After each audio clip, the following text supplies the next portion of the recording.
Haleluya.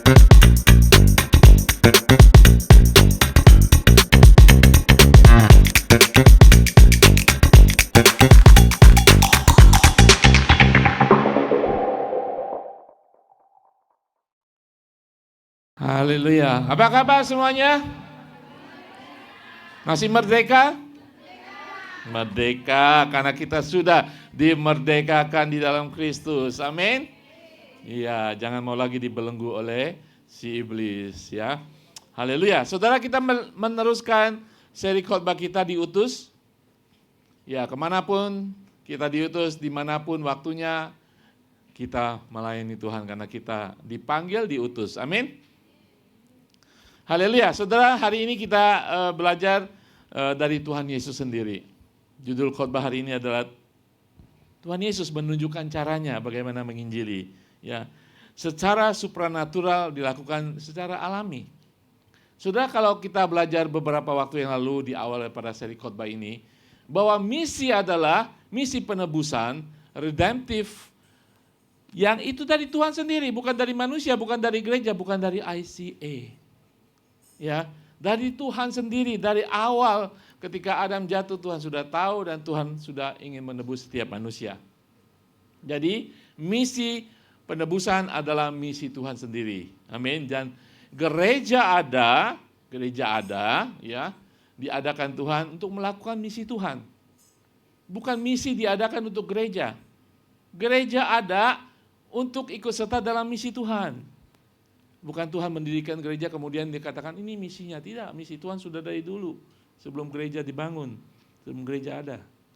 Jadi kita harus tahu bahwa misi penebusan adalah misi Allah. Dan kemudian kita belajar dari Pastor Kwang bahwa Mark Kwang bahwa ada 5 kata besar ya untuk kita melakukan misi dan kita belajar. Hari ini kita belajar bagaimana Yesus sendiri menunjukkan cara melakukan misi. Sudah tahu bahwa gereja itu banyak program misi? Saking banyaknya kalang kabut, saudara, seperti kejar tayang. Dan kita hari ini belajar bagaimana melakukan misi yang benar, yang ditunjukkan oleh Yesus sendiri. Ya kan? Bukan misi, cara misi ICA. Memang ada metode bagaimana melakukan misi ya setiap gereja. Tetapi kembali kepada misi Allah, dan hari ini kita belajar bagaimana Yesus mengajari kita semuanya bagaimana bermisi ya. Nah, saudara tahu hari ini kita belajar dari suatu perikop cerita yang sering kita dengar tentang bagaimana Yesus berinteraksi dan bertemu dengan seorang wanita Samaria. Nah, di sini kita belajar banyak sekali ya. Kita memang tahu cerita ini bagaimana Yesus mengungkapkan dia adalah Mesias. Dialah ada air hidup. Tapi hari ini kita belajar bagaimana Yesus menunjukkan bagaimana seharusnya gereja, saudara dan saya melakukan misi, ya. Nah, mari kita belajar. Kita baca bacaan ini memang agak panjang, tapi kita nikmati. Dan saya percaya ketika saudara baca firman Tuhan, Tuhan akan memberikan insight, ya, pewahyuan buat saudara. Kita baca di dalam Yohanes 4. Yohanes 4 ini adalah gaya Yesus melakukan misi. Ya, kalau saudara mau belajar misi, belajar dari Yesus, ya. Oke. Yohanes 4 ayat 4 sampai 30 panjang ya, jangan tidur. Karena ini misi, bukan jalan-jalan. Oke. Ayat keempat, saya bacakan genap, saudara bacakan ganjil supaya tidak ada yang terlelap. Oke. Ayat 4, ia harus melintasi daerah Samaria. Maka sampailah ia ke sebuah kota di Samaria yang bernama Sikar, dekat tanah yang diberikan Yakub dahulu kepada anaknya Yusuf. Di situ terdapat subur Yakub. Yesus sangat letih oleh perjalanan, karena itu ia duduk di pinggir sumur itu hari kira-kira pukul 12. Maka datanglah seorang perempuan Samaria hendak menimba air. Kata Yesus kepadanya, berilah aku minum. Ayat 8, sebab murid-muridnya telah pergi ke kota membeli makanan. Maka kata perempuan Samaria itu kepadanya, masakah engkau seorang Yahudi minta minum kepadaku seorang Samaria? Sebab orang Yahudi tidak bergaul dengan orang Samaria. Ayat 10, jawab Yesus kepadanya, jikalau engkau tahu tentang karunia Allah dan siapakah dia yang berkata kepadamu, berilah aku minum, niscaya engkau telah meminta kepadanya dan ia telah memberikan kepadamu air hidup. Kata perempuan itu kepadanya, Tuhan, engkau tidak punya timba dan sumur ini amat dalam. Dari manakah engkau memperoleh air hidup itu? Adakah engkau lebih besar daripada bapa kami Yakub, yang memberikan sumur ini kepada kami dan yang telah minum sendiri dari dalamnya, ia serta anak-anaknya dan ternaknya? Jawab Yesus kepadanya, barang siapa minum air ini, ia akan haus lagi. Tetapi barang siapa minum air yang akan kuberikan kepadanya, ia tidak akan haus untuk selamanya. Sebaliknya, air yang akan kuberikan kepadanya akan menjadi mata air di dalam dirinya yang terus-menerus memancar sampai kepada hidup yang kekal. Kata perempuan itu kepadanya, Tuhan, berikanlah aku air itu supaya aku tidak haus dan tidak usah datang lagi ke sini untuk menimba air. Kata Yesus kepadanya, pergilah, panggillah suamimu dan datang ke sini. Kata perempuan itu, aku tidak mempunyai suami. Kata Yesus kepadanya, tepat katamu bahwa engkau tidak mempunyai suami, sebab engkau sudah mempunyai 5 suami, yang ada sekarang padamu bukanlah suamimu. Dalam hal ini engkau berkata benar. Kata perempuan itu kepadanya, Tuhan nyata sekarang padaku bahwa engkau seorang nabi. Nenek moyang kami menyembah di atas gunung ini, tetapi kamu katakan bahwa Yerusalemlah tempat orang menyembah. Kata Yesus padanya, percayalah kepadaku, hai perempuan, saatnya akan tiba bahwa kamu akan menyembah Bapa bukan di gunung ini dan bukan juga di Yerusalem. Kamu menyembah apa yang tidak kamu kenal, kami menyembah apa yang kami kenal, sebab keselamatan datang dari bangsa Yahudi. Tetapi saatnya akan datang, dan sudah tiba sekarang, bahwa penyembah-penyembah benar akan menyembah Bapa dalam roh dan kebenaran, sebab Bapa menghendaki penyembah-penyembah demikian. Allah itu roh, dan barang siapa menyembah dia harus menyembahnya dalam roh dan kebenaran. Jawab perempuan itu padanya, aku tahu bahwa Mesias akan datang, yang disebut Kristus. Apabila ia datang, ia akan memberitakan segala sesuatu kepada kami. Kata Yesus kepadanya, akulah dia yang sedang berkata-kata dengan engkau. Pada waktu itu datanglah murid-muridnya dan mereka heran bahwa ia sedang bercakap-cakap dengan seorang perempuan, tetapi tidak seorang pun yang berkata, apa yang engkau kehendaki atau apa yang engkau percakapan dengan dia. Maka perempuan itu meninggalkan tempayannya di situ, lalu pergi ke kota dan berkata kepada orang-orang di situ, mari lihat, di sana ada seorang yang mengatakan kepadaku segala sesuatu yang telah aku perbuat. Mungkinkah dia Kristus itu? Maka mereka pun pergi keluar kota lalu datang kepada Yesus. Masih ada? Tidak habis kan? Oke, saudara, ini cerita yang luar biasa. Kita mengerti bahwa di sini banyak sekali kebenaran firman Tuhan, dan di sini adalah pengungkapan daripada Yesus adalah Mesias, Kristus. Ya, tapi hari ini kita melihat bagaimana apa yang dilakukan Yesus ketika dia menginjili perempuan ini. Dan saudara tahu apa yang terjadi di sini? Perempuan ini adalah penginjil pertama. Bukan seorang pria, tapi seorang perempuan. Bukan para murid, tapi seorang Samaria, dia adalah misionari yang pertama. Kalau saudara baca seterusnya, dia kembali, dia karena sudah bertemu dengan Yesus Kristus, Mesias itu, dia kembali ke kota, dia mengatakan, aku sudah menemukan dia. Dan seluruh kota percaya kepada Yesus. Dalam sehari, Yesus menjadikan seorang wanita berdosa menjadi misionari. Dalam sehari, dia menginjili dan kemudian menobatkan seisi kota. Luar biasa, saudara. Dalam sehari, saudara. Ketika dia bertemu dengan Yesus yang adalah Kristus. Kita sudah percaya Kristus berapa lama, saudara? Sudah saatnya kita belajar hari ini. Bagaimana Yesus menginjili supaya kita seperti wanita Samaria itu. Kita berubah. Berubah total. Dan kita menjadi misionari-misionari. Dan kita mampu menginjili. Amin. Nah, ada 3 hal yang kita bisa pelajari hari ini daripada Tuhan Yesus sendiri ketika dia menginjili. Saudara, pertama kita belajar Yesus berada di tengah komunitas. Yesus harus berada di masyarakat. Kalian sekarang berada di mana, saudara? Di gereja. Minggu depan ada di mana, saudara? Senin sampai Sabtu ada di mana, saudara? Di rumah.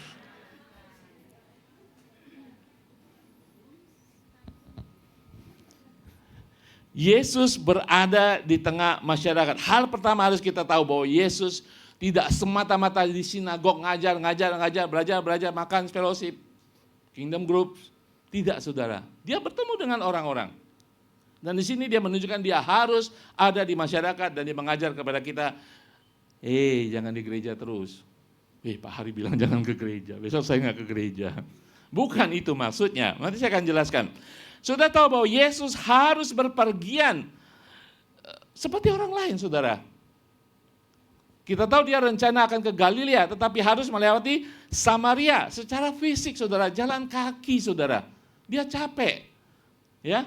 Tetapi dia tahu ketika dia berada di satu tempat, di situ adalah kesempatan. Dia harus keluar, tidak hanya di sinagog. Dia tahu dia bisa aja di bait suci, itu rumah Bapakku, ya kan? Saudara tahu bahwa Yesus mengatakan, ini rumah Bapakku, jangan jadi penyamun di sini, ya kan? Dia tidak ada di sana terus.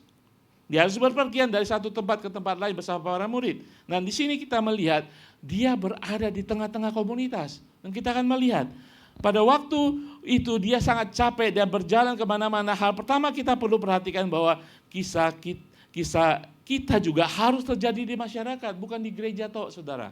Di gereja kita bertumbuh, iman kita belajar. Tetapi sudah saatnya kita, seperti judul khotbah ini, seri khotbah ini, diutus. Kemanapun saudara berada, dimanapun saudara berada, diutus, saudara. Jadi saya harap firman Tuhan hari ini memberikan kita kesadaran. Ketika saudara ada di luar sana, saudara sedang diutus. Ketika saudara ada, mungkin tidak di sini nggak ada sumur ya, jangan cari sumur, ya. Mungkin Pacific Coffee, ya kan, ya. Jangan cari sumur, nggak ada. Mungkin ada sumur tua ketika hiking gitu ya. Tapi berbicara seperti tempat-tempat seperti saudara ke toko Indonesia, saudara ke Victoria Park, ketika jalan saudara di North Point, itu adalah sumur-sumur di Samaria. Buat kita semua, amin. Tidak di gereja toh. Amin. Ada waktunya kita bergereja seperti saat ini. Tetapi kita harus tahu tidak di tempat kita, tidak semata-mata di sini. Yesus menunjukkan dia harus mengadakan perjalanan dan bertemu dengan orang-orang. Saudara, gereja memang pertumbuhan iman. Kita saling memberkati, mendukung, ya kan? Betul? Mendoakan, kita bertumbuh iman, kita belajar firman Tuhan, tetapi ada waktunya kita diutus dan berada di masyarakat. Dua hal kita belajar dari Yesus berada di tengah masyarakat, bahwa pertama, membagikan Injil adalah hal yang mendesak. Membagikan Injil adalah hal yang mendesak. Yohanes 4:3 yang kita nggak baca. Di ayat berikutnya mengatakan seperti ini. Yesus menjelaskan, bukankah kamu mengatakan 4 bulan lagi tibalah musim menuai? Tetapi aku berkata kepadamu, lihatlah sekelilingmu dan pandanglah ladang-ladang yang sudah menguning dan matang untuk dituai. Tantangan buat kita semuanya, lihatlah sekelilingmu. Kalau di gereja sudah tahu, nggak usah lihat, dengar suaranya udah tahu. Yesus mengatakan, lihatlah sekelilingmu di luar sana, di tengah-tengah komunitas dan tengah-tengah masyarakat. Dikatakan ladang-ladang sudah menguning dan matang untuk dituai. Jangan tunggu hari baik, jangan tunggu, saya tunggu Pak itu ketika ada bagi-bagi masker seperti dulu ya. Ketika ada event evangelistik, ada outing, saya baru menjangkau orang-orang. Tidak, saudara. Setiap saat, setiap waktu. Amin. Jangan sampai ada orang kita kenal meninggal dunia karena kita menunggu hari baik untuk menginjili. Sudah harus keluar. Amin. 2 Korintus 6 ayat 2 mengatakan, sebab Allah berfirman, pada waktu aku berkenan, aku akan mendengarkan engkau. Dan pada hari aku menyelamatkan, aku akan menolong engkau. Sesungguhnya apa katakan? Waktu ini adalah waktu perkenanan itu. Sesungguhnya hari ini adalah hari, setiap hari adalah hari perkenanan Tuhan. Setiap hari berarti harinya bagi Tuhan untuk menyelamatkan. Dan kita harus menjadi bagian daripada itu. Di minggu pertama khotbah ini, saya berbicara, di akhir khotbah saya mengutip satu kitab Wahyu. Nanti suatu saat di surga, terlihat sekelompok besar orang-orang akan menyembah Tuhan, orang-orang diselamatkan. Jadi banyak orang akan diselamatkan, haleluya. Tapi apakah saudara menjadi bagian daripada orang-orang diselamatkan? Apakah saudara menjadi orang-orang Kristen yang pasif.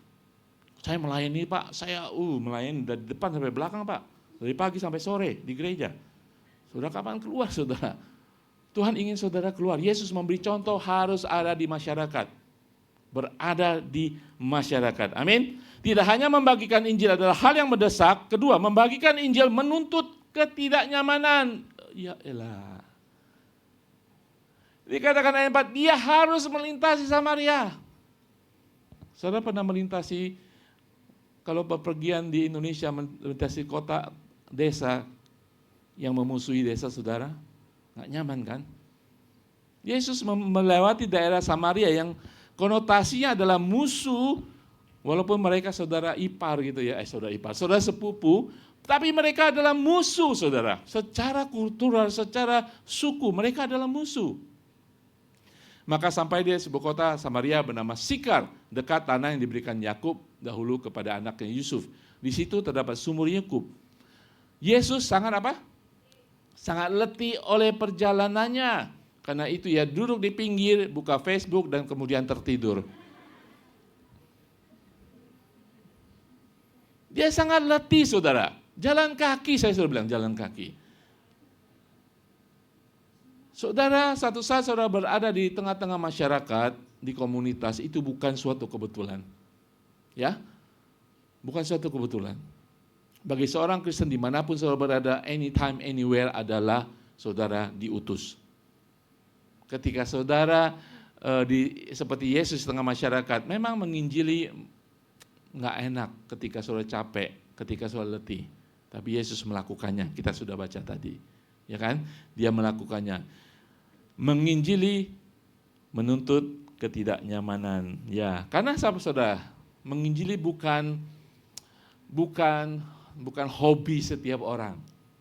Kan? Bukan kesenangan setiap orang. Setiap orang. Ada orang yang hobi karena dibakar Roh Kudus, dia tidak pandang kehidupannya lagi. Yang dia lihat adalah keselamatan orang itu. Ketika lihat orang, ini orang selamat apa belum? Itu ada beberapa. Tapi kita harus menjadi seperti itu. Ketika kita ada di luar, kita harus tahu apa dia sudah selamat apa belum. Ketika kita ada di toko Indonesia, ketika saudara mengantari anak saudara di sekolahan, dia sudah selamat apa belum? Seperti itu kesadaran kita, kepekaan kita akan keselamatan seseorang di tengah-tengah masyarakat. Menuntut, ya kadang-kadang kita tidak nyaman karena saudara mau buru-buru, karena saudara mungkin lagi nggak enak badan. Seperti Yesus, dia letih. Dia melakukan penginjilan itu di tengah-tengah masyarakat, di tengah-tengah keadaan yang mungkin sedikit aneh. Karena Samaria bukan orang-orang yang bergaul akrab dengan orang Yahudi. Nah, kita lihat Yohanes 4 mengatakan, oke tadi sudah kita baca. Nah, inilah pelajaran bagi kita bahwa Yesus pada prinsipnya dimanapun dia berada mencari orang-orang berdosa. Mencari orang-orang berdosa, menjadi sahabat orang-orang yang terhina, berdosa dan terbuang. Kita tahu ketika Yesus bergaul dengan orang lepra, orang yang dibuang oleh masyarakat, orang yang pendosa, dan salah satunya adalah wanita Samaria. Ya, nah itulah saudara, Yesus memberikan contoh kita harus berada. Saya tahu saudara sering berada. Saya sering Pak ke toko, saya sering Pak, apalagi sering tugas luar ya, dinas luar. Ya kan? Saya kemana-mana Pak setiap hari, Senin sampai Jumat. Tapi apakah saudara seperti Yesus tetap berada dimanapun tetapi tetap menginjili? Ingat bahwa menginjili, memberitakan Injil adalah keadaan yang mendesak pada hari-hari ini. Yesus katakan, lihatlah sekelilingmu. Lihatlah sekelilingmu dengan mata hati saudara. Dengan hati penginjilan saudara. Yang kedua, contoh apa yang bisa kita pelajari? Yesus berbicara. Berbicara, saudara katakan kiri kan, berbicara. Berbicara kepada siapa? Saya berbicara Pak, sampai konco-konco saya. Tidak berbicara kepada orang yang tidak seperti dia. Nah, nggak enak kan? Dia orang suku itu nggak bisa. Nggak cocok. Saya ngomongnya pelan, kalau dia ngomong tidak seperti saya. Yohanes 4:7-9 mengatakan, maka datanglah seorang perempuan Samaria hendak menimba air. Kata Yesus kepadanya, berilah aku minum. Yesus berbicara. Berilah aku minum. Mulai dengan meminta minum saudara. Saudara bisa memulai pembicaraan apapun, saudara. Tapi jangan minta uang tapi. Sebab murid-muridnya telah pergi ke kota membeli makanan. Maka kata perempuan Samaria itu kepadanya, masakah engkau seorang Yahudi minta minum kepadaku? Kepada seorang Samaria. Ada 3 hal yang berbeda antara Tuhan Yesus dengan perempuan ini. Antara Tuhan Yesus orang Yahudi dan orang Samaria perempuan ini. Pertama, mereka berbeda secara bangsa dan kasta. Apa maksudnya, saudara? Perempuan yang datang menimba air adalah perempuan Samaria. Orang Samaria sama orang Yahudi itu bermusuhan. Secara kepercayaan, mereka percaya kepada Allah yang satu, tetapi cara mereka percaya itu berbeda dengan orang Yahudi. Sehingga turun-temurun mereka tidak ngomong, tidak bercampur satu sama lain. Walaupun mereka percaya ada sumur Yakub dan sebagainya, ada Yusuf, mereka dua-duanya percaya.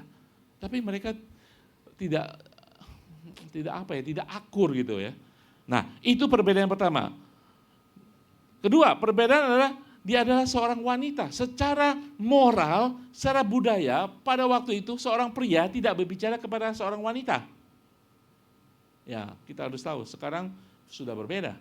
Nah, yang ketiga, karena kenapa saudara? Di Yohanes pada ayat 27, murid-murid pulang, murid-murid bingung. Pada waktu itu datanglah murid-muridnya dan mereka heran. Mereka heran, saudara, bahwa ia sedang bercakap-cakap dengan seorang perempuan. Karena laki-laki tidak berbicara kepada perempuan di tempat umum seperti itu. Tetapi murid-murid nggak berani tanya ya, nggak berani. Apa yang engkau kehendaki, apa yang engkau percakapan kepada dia, ya mungkin Tuhan Yesus juga capek dan sebagainya. Tapi ini menunjukkan bahwa seorang pria tidak berbicara kepada seorang wanita. Ya. Yang ketiga, konflik moral. Saudara tahu bahwa Yesus adalah rabi di situ pada saat itu. Orang mengenal dia adalah guru, pelaku mukjizat, ya. Dia adalah seorang pemimpin agama sebenarnya. Tetapi ketika dia datang, dia melihat ada perempuan yang menimba air itu, Tuhan Yesus tahu orang ini orang berdosa, tapi Yesus tetap berbicara kepadanya. Suatu perbedaan yang luar biasa, saudara. Jadi Yesus berbicara kepada orang yang tidak seperti dia. 3 hal ini menunjukkan selayaknya, bahkan murid pun pada waktu dia lihat Yesus bersama perempuan ini mungkin aneh, tapi mereka nggak berani ngomong. Kadang, lu ngomong apa sih sama dia gitu? Ngapain sih berdua gitu ya? Karena nggak cocok, dari manapun sudutnya nggak cocok. Yahudi, Samaria, laki-laki, perempuan, dan ini perempuan berdosa. Nah, hari ini Tuhan Yesus mengajarkan kepada kita 2 hal tentang bagaimana berbicara kepada orang yang tidak seperti kita. Pertama, dalam penginjilan tidak ada yang insignifikan. Semuanya penting. Setiap manusia adalah penting di mata Tuhan. Mau dia musuh, mau dia pendosa, semuanya penting untuk keselamatan. Amin. Mengajar satu orang, Yesus mengajar satu orang yang mungkin tidak dianggap pada saat itu. Murid-murid tidak menganggap orang Samaria, makanya aneh ketika melihat Yesus berbicara kepada orang Samaria. Tapi Yesus melakukannya. Saudara tahu, walau ketika kita punya persepsi, punya pemikiran bahwa kita menginjili, kita punya pegangan bahwa tidak ada satupun orang yang insignifikan. Semua orang berharga di mata Tuhan. Saya tahu itu membuka pintu-pintu untuk penginjilan. Dan kita akan melihat berikutnya. Akan membuka aliran penginjilan seterusnya. Saya katakan gara-gara perempuan ini membuka hatinya, menerima Yesus, dia menjadi penginjil pertama dan wanita pula, hidup wanita.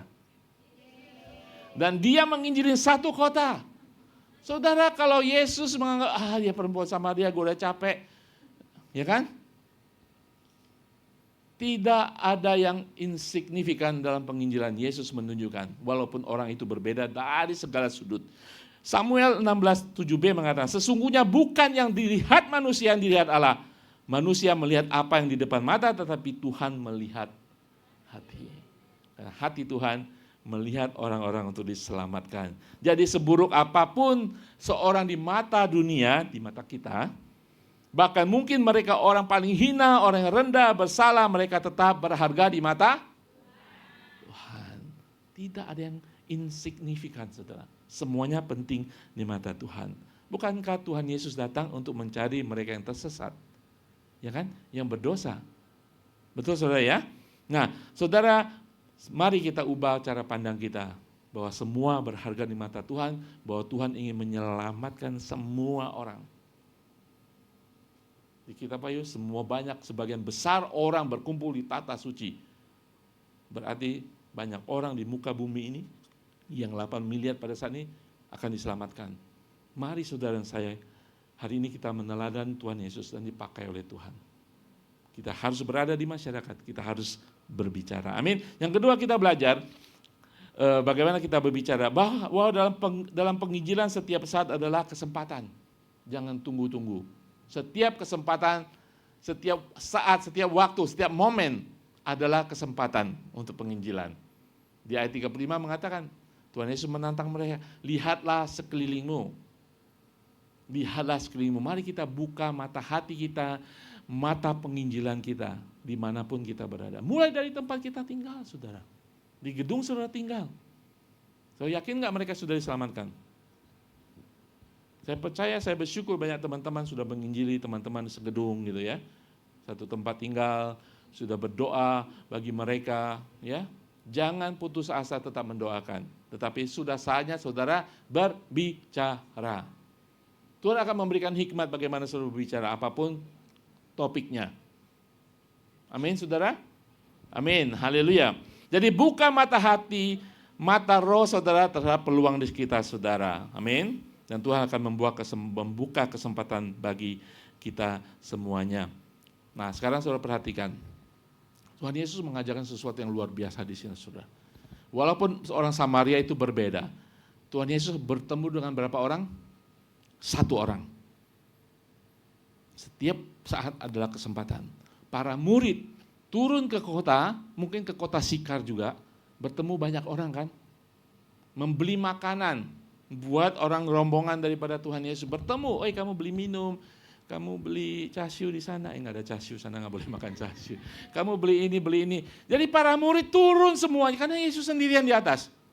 Berarti para murid bertemu dengan orang-orang Samaria di sana, tapi tidak ada satupun yang diinjili mereka. Tidak satupun terjadi keselamatan.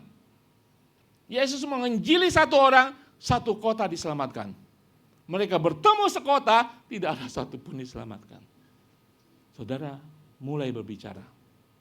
Amin. Dalam setiap kesempatan, kita harus berbicara. Amin. Pelajaran buat kita, dalam kehidupan sehari-hari kita. Apa yang saudara bicarakan sih? Pemilu lagi kan? Apa lagi saudara? 17-an sudah lewat.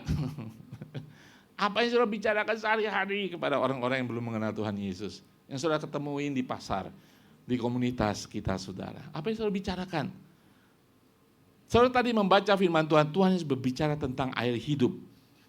Benar? Amin saudara? Itu suatu pelajaran yang lain lagi, untuk kita belajar apa itu air hidup. Tapi hari ini kita belajar bagaimana Yesus menginjili. Amin. Apa yang saudara bicarakan, itu akan membuka cakrawala saudara, apakah saudara menghargai kesempatan untuk menginjili orang ini.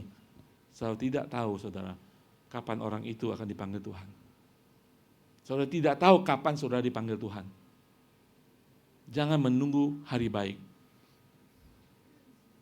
Di Hong Kong saudara bisa menginjili kapan saja, di mana saja, kepada siapa saja. Betul? Ada waktunya saudara mau ngomong pun tidak bisa saudara. Ada waktunya saudara membawa Alkitab pun saudara tidak bisa. Mungkin ada suatu saat HP saudara tidak boleh ada Bible app. Selama ada kesempatan, lakukan saudara. Mulai dengan meniru Tuhan Yesus dan berbicara. Amin saudara. Amin. Haleluya. Ayat 28-29 mengatakan, maka perempuan itu meninggalkan tempayannya setelah bertemu dengan Tuhan. Lalu pergi kemana? Ke kota dan berkata kepada orang-orang di situ, mari lihat di sana ada seorang yang mengatakan kepadaku segala sesuatu yang telah kuperbuat. Mungkinkah dia Kristus itu? Dia tahu dia adalah Kristus. Dia tahu dia adalah orang yang mengetahui masa hidupnya. Kehidupannya dulu dan kehidupannya saat ini. Dia tahu bahwa orang itu mengetahui dosa-dosanya. Dia tahu bahwa orang itu mengetahui segala kesalahannya. Dia tahu orang itu adalah Kristus. Mungkinkah dia Kristus? Dan kemudian kalau saudara baca lagi, dia bercerita kepada orang-orang. Dan orang-orang menjadi percaya. Dan orang-orang banyak orang lagi datang kepada Yesus dan mendengarkan Yesus dan menjadi percaya. Luar biasa saudara. Dengan mulai berbicara kepada satu orang yang mungkin insignifikan. Yang mungkin saudara menganggap remeh. Tidak ada satupun yang tidak berharga di mata Tuhan. Ketika Tuhan bisa memakai saudara, Tuhan bisa memakai orang seperti Saulus yang adalah teroris. Ya toh? Jangan pernah menganggap seorang teroris sampai Tuhan selesai dengan dia. Saulus adalah teroris pada saat itu. Semua orang takut, tapi Tuhan pakai dia sampai dengan luar biasa. Dan sekali lagi, wanita ini adalah, saudara tahu bahwa wanita ini ketika Yesus memulai dan dia membuka hatinya, dia orang yang pertama, seorang pendosa, seorang wanita, orang pertama yang tahu bahwa pria itu adalah Mesias. Bukan seorang raja. Murid-murid pun masih bingung. Dia orang pertama yang Tuhan menyatakan bahwa inilah aku, Mesias. Luar biasa. Amin saudara. Ketika dia bertemu dengan Mesias, itu yang terjadi perubahan saudara. Saya percaya saudara semua sudah bertemu dengan Yesus dan percaya Yesus adalah Tuhan dan Juru Selamat. Apakah ada perubahan dalam kehidupan saudara? Seorang wanita berdosa. Tuhan Yesus mengungkapkan bahwa dia adalah Kristus. Berubah total. Dia sudah tidak malu lagi, dia turun ke kota saudara. Saudara tahu mengapa dia menimba air di siang bolong? Mestinya kan pagi-pagi kan, masih adem. Kenapa siang-siang? Karena dia memang orang berdosa, dia tidak mau bertemu dengan orang-orang lain yang menimba air, perempuan-perempuan lain yang menimba air. Karena dia mungkin tidak bisa bergaul dengan perempuan-perempuan lain karena dia orang berdosa. Tetapi ketika dia bertemu dengan Kristus, dia tidak malu lagi saudara. Dia sudah menerima pengampunan dari Kristus dan semuanya lepas dia turun ke kota. Dia ngomong, menginjili dan terjadi pertobatan saudara. Saudara, banyak orang ingin diubahkan oleh Tuhan. Tapi Tuhan ingin memakai saudara memperkenalkan Kristus, air hidup itu, penyelaman itu bagi orang-orang. Amin saudara. Saya harap kita semua diubahkan. Yang ketiga, tidak hanya Yesus harus berada di masyarakat, dia harus berkata-kata kepada orang yang tidak dia sukai sekalipun menurut kehidupan sosial pada saat itu. Tetapi kita tahu Yesus juga menjalankan karunia supranatural. Apa itu karunia roh itu? Biasanya ketika penyembahan lagu ketiga gitu ya, kita menyembah dalam roh. Ada orang berbicara bahasa roh, bernubuat, ataupun ketika altar call gitu ya. Tapi kita harus tahu, karunia roh itu tidak hanya untuk dalam gereja, harus dibawa keluar daripada gereja. Saudara jangan tinggalkan gereja ketika pulang dari rumah Tuhan. Bawa hadirat Tuhan, minta perlindungan Tuhan, minta hadirat Tuhan, minta karunia Tuhan ketika bertemu dengan orang-orang. Tuhan memberikan saudara karunia roh untuk berbicara kepada orang-orang. Itu apa yang dilakukan Tuhan Yesus di sini. Kita lihat di dalam ayat 16-19 mengatakan, kata Yesus kepadanya, pergilah, panggillah suamimu dan datang ke sini. Ini kenapa pula Yesus habis minta air ngomongin suami orang? Betul ya saudara ya? Perhatikan, ini ada kata-kata pengetahuan, kata hikmat yang Tuhan Yesus. Walaupun dia adalah Tuhan, dia tahu semuanya. Yang kita bisa belajar ketika kita berbicara kebenaran, saudara, Roh Kudus akan memberikan pengetahuan tentang situasi yang ada. Ini yang saya ingin bicarakan, itu adalah anugerah karunia roh. Amin. Kemudian kata perempuan, aku tidak mempunyai suami, kata Yesus kepadanya. Tepat katamu bahwa engkau tidak mempunyai suamimu, sebab engkau sudah mempunyai 5 suami yang ada sekarang padamu, bukanlah suamimu. Dalam hal ini engkau berkata benar. Tuhan Yesus memuji, kamu jujur juga ya. Kamu benar juga perkataanmu, walaupun perkataan itu nggak benar gitu ya. Perkataan dalam konteks yang tidak benar, tapi dia jujur. Yesus fair kan? Ya. Saudara tahu bahwa ketika Yesus berkata dalam penginjilan, dia tidak menghakimi saudara. Tidak menghakimi. Kita akan lihat. Kata perempuan itu, Tuhan nyata sekarang padaku bahwa engkau seorang nabi. Dia tahu bahwa nabi itu diurapi Tuhan, dipanggil Tuhan untuk melakukan tugas Tuhan. Di sini dia mengetahui bahwa orang ini memiliki karunia supranatural, memiliki karunia roh. Ya, di sini kita belajar bahwa kita ketika kita menginjili, kita harus menjalankan karunia-karunia roh yang ada dalam kehidupan kita. Ya, apapun karunia roh dalam kehidupan saudara. Ya, ketika saudara menasehati, ketika saudara bisa mengajar. Ketika karunia roh itu diberikan, kuasa Tuhan akan selalu menyertai karunia roh itu. Jangan pernah takut, saudara. Jangan pernah gentar. Amin, saudara. Dan karunia roh itu tidak hanya ada di dalam gereja. Tidak mesti, saudara. Kita harus bawa keluar. Jangan sampai Roh Kudus ditinggalkan dalam gereja dan kita pergi dengan kita sendiri. Amin, saudara. Haleluya, artinya apa? Kita harus selalu punya kesadaran akan Roh Kudus, dan Roh Allah itu melimpah dalam kehidupan kita, urapannya, hikmatnya, pengetahuan akan ilahi akan mengikuti kita. Ketika saudara bertemu dengan seseorang, Tuhan akan membuka roh saudara untuk membaca, untuk mengerti dan mengungkapkan karunia roh itu, perkataan itu kepada orang lain. Amin. Saya tahu kita belajar hari ini daripada Tuhan Yesus. Yesus menjalankan karunia supranatural. Ada dua hal yang sekali lagi, semuanya dua hal ya. Kuasa supranatural selalu dimulai dengan berbicara tentang kebenaran dalam kasih. Bukan kebenaran di dalam mengadili seseorang, menghakimi seseorang, menjatuhkan seseorang. Selalu karunia roh, karunia supranatural akan terjadi kalau kita berbicara tentang kebenaran di dalam kasih. Bukan mengadili, bukan menghakimi. Kamu sih, ya biasa kan gitu kan. Kelihatannya baik, tetapi saudara sudah menghakimi seseorang. Kebenaran di dalam kasih. Bahkan Tuhan Yesus mengatakan dalam hari ini kamu berkata benar, kamu jujur. Ya, di situ terbuka karunia supranatural di dalam kehidupan. Jadi jangan malu mengungkapkan Injil, kebenaran firman Tuhan. Jangan takut untuk menyatakan bahwa Yesus adalah jalan kebenaran dan hidup. Pertama memang kita harus ngomong, jangan langsung cecer begitu. Ya kan? Ngomong, buka, berbicara, membuka pembicaraan. Dimulai dengan kesadaran bahwa orang ini perlu Tuhan. Dimulai dengan kesadaran hati saudara untuk menjalankan misi. Coba saudara besok mulai ya, kalau saudara udah nggak ada typhoon kan, saudara keluar ke toko Indonesia, ke sekolah, Tuhan misi apa ya? Saya mau seperti Yesus. Saya ingin berbicara. Saya doakan Tuhan memberikan musuh saudara. Kenapa saudara? Ketika musuh saudara berarti yakin. Oh iya Tuhan, ini dia orangnya. Gitu? Kalau teman konco biasanya ngorong gitu, nggak tahu kemana. Kalau musuh saudara, ya pernah bersekenta dan saudara, wah iya ini Tuhan tantangan. Ikuti cara Tuhan Yesus. Amin. Kuasa supernatural akan saudara dapatkan ketika saudara berbicara kebenaran di dalam kasih. Harus ada di dalam kasih. Ya.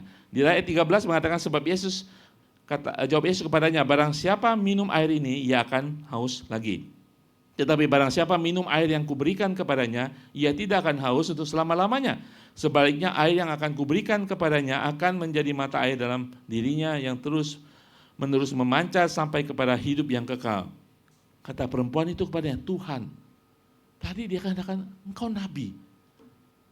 Ketika Tuhan mengatakan air hidup, keluar dari mulut bibirnya Tuhan.